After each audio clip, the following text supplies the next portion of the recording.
At any point in time, we are continuously being encouraged to pick up some novel or other. Reviews, the recommendations of friends, and the windows of bookstores edge us towards certain titles that, we're promised, will definitively answer the deepest needs that we bring to literature. Imagine that we have picked up such a title. It's late in the evening and we're just starting out, our volume releasing the characteristic sweet smell of a newly opened work. The author is going to great lengths to get us interested in the life of someone living in Edinburgh in the 1930s. It's raining a lot and their car breaks down. They've got a friend in Budapest who is pregnant. There's a robbery at a department store. There's a reference to Dundas Street, and we flick back 30 pages and realise that's where the main character's sister used to live. There's a retired engineer with very bushy eyebrows who must be important in some way we don't know yet. Immense effort and intelligence are being devoted to exploring the existence of a fictional individual. But at this point, an incidental, yet rather major thought might strike us. No one, we realise, has ever looked at our life, our habits, our friends, our past, our dilemmas and problems with such sustained curiosity or in such detail. In the novel on our lap, there seem to be plenty of pithy insights, clever summations, striking observations and astute analyses, but all for the sake of the workings of the mind of someone else, who's not really very much like us. It's a familiar situation that we have been educated politely to take for granted. But now it might hit us with particular force. We're reading the wrong book.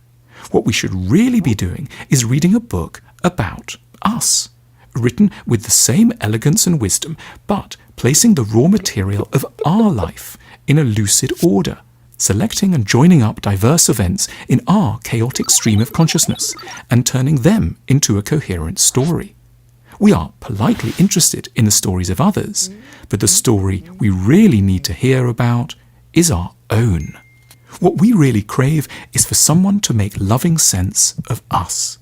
We want them to write us with all our complexity and obscurity down in crisply phrased and clear sentences.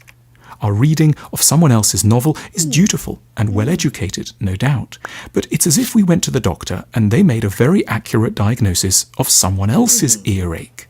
Or if a financial advisor went to great lengths to present us with a solution to the money troubles of a stranger, from which we could, at best, extract the occasional fleeting hint of what might possibly be useful in our own case. In the 1690s, one of the greatest of French writers, François Fénelon, was appointed tutor to the young Duke of Burgundy. To assist with his education, Fénelon wrote a long and fascinating novel called The Adventures of Telemachus, in which the Duke, lightly disguised, was the central character. The problems the character in the novel faces were exactly the problems the Duke was actually facing.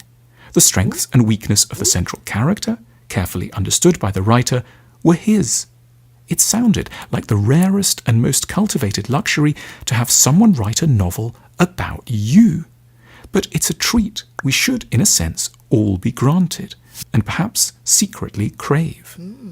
We don't need to give up our jobs and become writers, because this book of ourselves is one we're writing already. We're at work on it in the early hours, when we can't sleep, when we daydream, make plans, go over the past, and give ourselves over to retelling, as best as we can, what's really happened to us and what it could all mean. It's simply a pity we don't devote as much energy as we should to this emerging, critically important work. It is hugely noble that we spend so much time reading the novels of others. It is life-saving and properly generous to ourselves when we learn to order and make sense of the experiences of our own troubled days and nights. There is no risk in reading plenty of novels, but on a regular basis we should carve the time to write and then read back to ourselves the nascent, unfolding novel of the story of our own lives. To learn more about self-knowledge, click the link on your screen now.